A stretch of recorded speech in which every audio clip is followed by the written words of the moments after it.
Hey everyone, it's Cam from Arsenal Theory, back with a very exciting video today. So much been happening in the world of football on the eve of the Barclays Premiership, the greatest league in the world. And not a lot of it is actually to do with Arsenal. We're going to be talking about a lot of other teams, even though we're on the eve of our game, but we will get onto that a little bit because there's just seen some rumours regarding Arsenal just before I came to start this video. So we'll get into that. But the day really has belonged to the triangle that is Liverpool, Chelsea, and Brighton. And Moises Caicedo was right at the centre of it. Um, it looked like last night Liverpool agreed a deal with Brighton for around £110 million to sign Caicedo. Obviously, Arsenal, were linked quite heavily with him back in January. I do wonder actually what would have happened if we'd signed him back then, because he wrote a letter. He put a letter out saying how he wanted to leave and achieve his boyhood dreams. And if we'd bought him, would we have still gone in for Declan Rice? I imagine not, because we haven't gone in for Caicedo in the summer. So one of those what ifs, I suppose.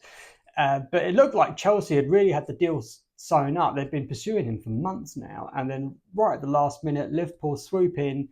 Apparently Brighton put like a 24-hour deadline on getting the deal done, sealed bids almost. And Liverpool went in there with a cool 110 million. Even though they're not in the Champions League, it's a hell of a chunk of dough. It's a lot of money. And people were going, oh, well, they're contenders for the league now. And Chelsea just don't take no for an answer. And even though they'd agreed a deal with Liverpool, apparently they've said they're going to match it.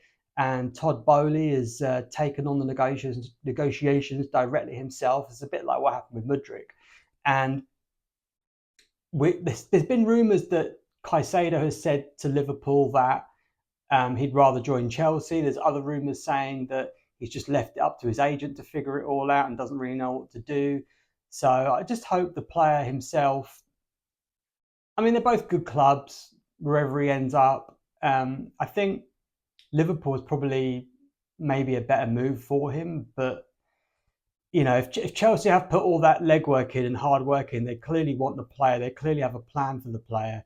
And if Liverpool just come in out of nowhere, then they've got a lot of ground to make up in that scenario. So I fully expect him to end up at Chelsea. And what makes it even funnier is that it's Chelsea Liverpool I don't know which way around it is, but Liverpool are playing Chelsea on the Sunday, I think. So yeah, it's just kind of hilarious.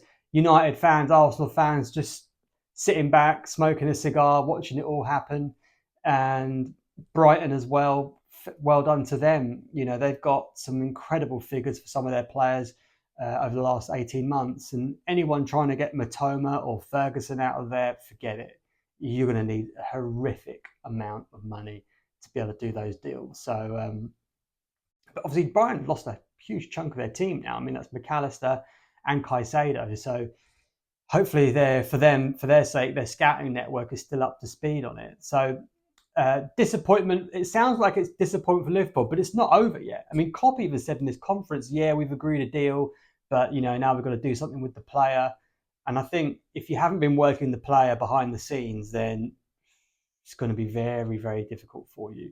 And that's where Chelsea obviously have the advantage. Is they've been doing that for the last few months, and it's interesting actually. It's just kind of occurred to me now that this has been the kind of biggest news story of the day. And yet Harry Kane is apparently on a jet to Bayern Munich as we speak. In what world is Harry Kane going to Bayern Munich and leaving Tottenham not the biggest football news of the day? Well, today, I suppose.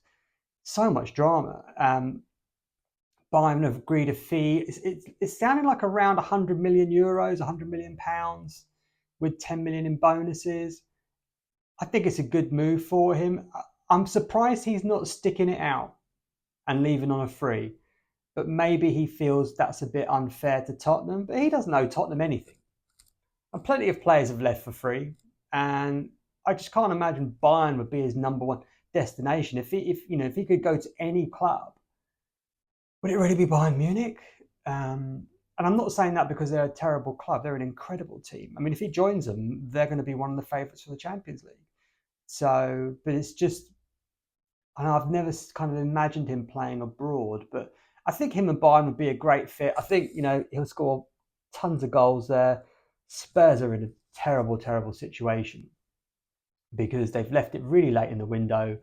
Everyone knows they've got 100 mil burning a hole in their pocket, and they're going to need to get one or two strikers in. And if you've seen the market recently, it's not great because, Højlund went for like 70 million, 75, 80 million, something like that. Arsenal trying to get 50 for Balogun, but Spurs aren't going to be able to buy Balogun off Arsenal. And so you kind of think, well, where are they going to go? And their sporting director is currently on trial or in a bit of a situation, so they can't really call on him at the moment. So I don't know who's making the decisions there. The new manager, Ange, has not been there long. It's his first job in the Premier League. He's got a hell of a mess to clean up. They haven't got European football this year, so there is that. But Kane scored like 30 odd goals last season, had 15 assists or something. So it's a big, big chunk of kind of goals and contributions that are just going to be swiped out of that team. And they've brought in Maddison, I think, is a really good player, but just in the mud. They really should have taken their pain on Harry Kane a couple of years ago. I don't know why they were so against selling him to, City at one point or Man United, because they're not really competing with those teams. And over the years, Spurs have developed good players and been able to sell them for good amounts of money. Carrick, Modric, Bale, Harry Kane as well now. And so they've done that side of it, but they've never really been able to reinvest it correctly and propel themselves onto kind of serious trophies like Liverpool have done. And you just wonder like what's going through their heads. They tried to do a shortcut by going the big manager route with Mourinho and Conte, and it just didn't work. It's like, you're not an oil club. Why are you getting in those kinds of managers when you're not that, you're a self-sustainable model run club, which is fine. There's nothing wrong with that. But you're bringing in managers that are the complete opposite to that way of thinking. And so culturally, it's just such an odd move for them to have done that. So they're going to have a major, major reset. But it's looking like that deal's kind of done and dusted, really. So it's just a mad day in the Barclays, and it's not even started yet. In fact, it's starting in a few minutes because I'm going to go and watch the City game. So some news on Arsenal kind of came out literally just as I was setting up to make this video about Gabriel being out for the match tomorrow, which is odd because in the conference today, Mikel Arteta said everyone was available apart from Elneny and Jesus. But now it's looking like maybe there's something up with Magalhaes. So I don't know. We'll find out more about that tomorrow, I suppose. But great to be on the eve of the Premier League. Everyone's been doing their fantasy league teams. I don't get involved in any of that. Everyone's been doing their predictions, and I was going to do a prediction kind of video, but then I thought, there's so many of them out there, and it's just blind guessing really, because no one really knows exactly what's going to happen. And to be honest with you, some of the thinking behind the prediction videos are just complete bollocks. It's just such clickbaity. Like the United fan out there that said Arsenal are going to finish 8th because under Arteta, that's the position they've actually most finished under modally as an average is 8th. So that's why he's going for 8th. And then he's just football kind of punditry and debate has just gone down such a sinkhole of sludge. And it's terrible, to be honest with you. I've tried watching some of it today, and I just thought, oh my god, you guys are just clueless. But hey, that's what gets the clicks up to a point. So I was trying to look at it and think of it without, biases or grudges against any particular teams. And the truth of it is, when I look at it all, I kind of think it's going to be a 4-horse race. I really do. I think City don't look as strong as they did last season. That doesn't mean they're not a good team. They're an incredible team. And I make them favourites. And if I had a gun to my head, I'd probably have to say, yeah, I think City will win it. However, Arsenal have obviously strengthened. and the team's a year older. United have strengthened, however, some of those deals have kind of happened a bit late in the window, and players like Højlund, he's not even ready to.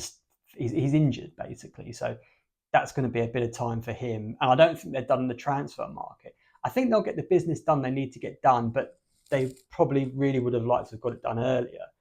But one thing United, I think they have is, and they've always seemed to have this, is a kind of efficiency where United don't need to be playing well to win a game. Arsenal typically do, for example, historically, but United don't. They could be kind of playing pretty badly and then bang, Rashford just scores 2 goals. Bruno steps up and does something. And Sancho has looked really good in pre-season, I think, from what I've seen. I've seen some clips. So he's like a new signing. So while I don't think United are as good a team as, say, City or Arsenal, I do feel like they have an efficiency to them that could keep them in the race. Liverpool, I think Núñez will be a year more acclimated to the league. McAllister's a great player. Szoboszlai, he looks pretty good as well. And they still got Mo Salah, who's, along with Haaland, probably the best striker in the Premier League. So you can't really write that off. It's just, can he fix it? Can he fix it defensively? Because that's where the issues are. That their top 6, they're very top heavy, are Liverpool.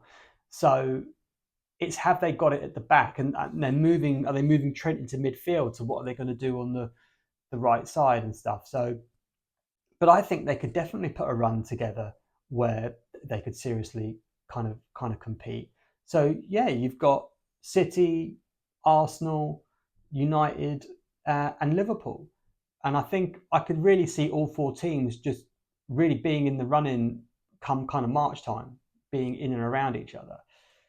I think Newcastle, it might be a bit much just with the Champions League, and they've not been able to, I think, invest maybe as hard as they'd like to due to financial fair play. It looks like they're actually trying to do everything by the book, which is fair enough.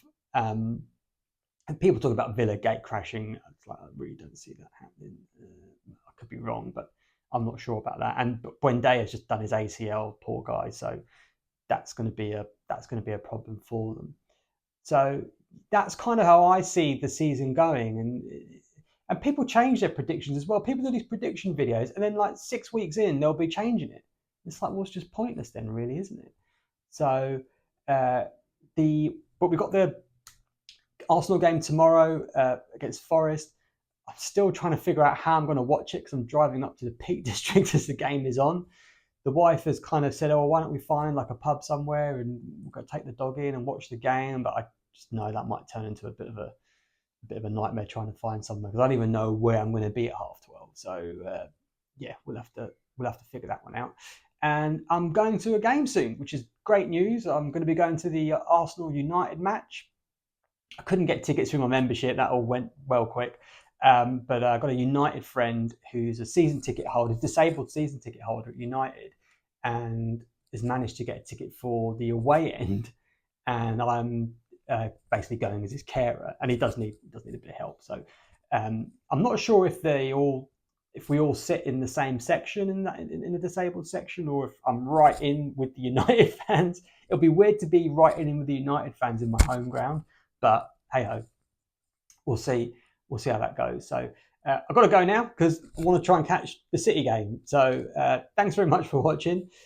Please like and subscribe if you enjoyed the video, and hopefully I'll find time on Saturday evening to do a quick video from the Shepherd's Hut. So hopefully see you then. Thanks. Bye-bye.